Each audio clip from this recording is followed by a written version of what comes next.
Sebenarnya saya sendiri kurang yakin ya ketika masuk di Simpek ini ada diklat fungsional, ada diklat teknis, mana yang dimasukkan ke diklat fungsional, mana yang dimasukkan ke diklat teknis. Saya sendiri ini tidak yakin mengenai ini, sebenarnya tidak begitu yakin ya. Soalnya saya cari-cari di internet itu mengenai perbedaannya itu tidak ada penjelasan yang benar-benar detail gitu ya. Jadi saya sendiri juga belum tahu pasti. Tetapi ketika saya lihat di ini MOOC ini ya yang di webnya pemerintah Sinau Bareng jatengproc.go.id, di sini ya nah ini ya kayak ini English for ASN, ini masuknya teknis, ini masuknya diklat teknis. Kemudian berakhlak masuknya diklat teknis. Kemudian anti korupsi diklat teknis juga. Kemudian multimedia masuknya diklat fungsional. Nah, kalau dari sini saya menyimpulkan, entah kesimpulan saya ini benar atau tidak, kesimpulan saya untuk guru ya, ini ya, diklat fungsional itu diklat yang ada hubungannya dengan tugas utama guru.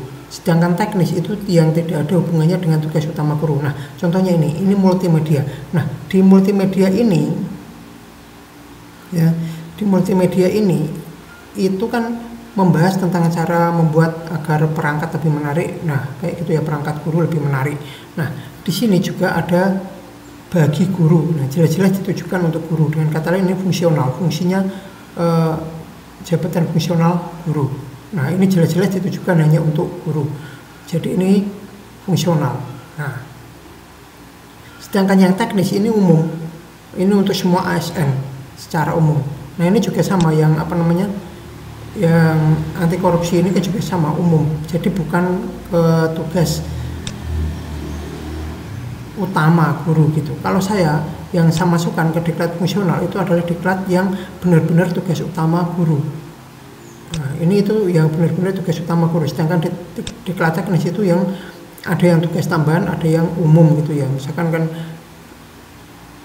kayak ini saya masukkan ke diklat teknis, entah benar atau enggak, sekolah aman. Nah, sekolah aman itu kan bisa juga bukan untuk guru juga. Di sana kan ada, di sekolah kan ada karyawan juga, itu bisa juga untuk karyawan, bisa dipakai untuk karyawan juga. Nah, seperti itu. Atau mungkin kayak yang ini kan jelas-jelas ada tulisannya teknis, itu ya jelas bukan hanya untuk guru, seperti itu. Nah, harapan saya ketika saya membuat video ini, kalau misalkan saya salah dalam memasukkan ke sini, harapannya itu ada yang memberikan komentar kalau kesimpulan yang saya peroleh itu salah gitu ya. Soalnya saya ingin tahu, saya sendiri juga ingin tahu yang benar itu bagaimana, yang diklat teknis itu penjelasannya seperti apa, yang detail. Soalnya ini saya bertanya ke yang lain pun jawabannya juga nggak detail dan nggak kayak masih ngambang gitu ya, nggak jelas. Itu penjelasannya itu nggak jelas. Kalau saya ini penjelasannya ini jelas, tapi masalahnya ini benar atau tidak itu yang saya masih ragu. Nah, kalau seandainya untuk sementara ini yang saya pilih, ketika ada diklat-diklat yang berhubungan dengan tugas utama sebagai guru, maka saya masukkan ke dalam diklat fungsional.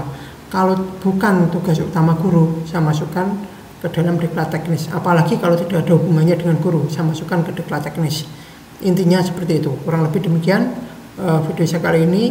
Sekali lagi bagi yang lebih tahu, harap berikan komentar dan memberikan penjelasan yang lebih detail agar saya tidak salah di bagian ini gitu ya, di bagian pengisian diklat ini. Kurang lebih demikian. Terima kasih sudah menonton video saya sampai selesai.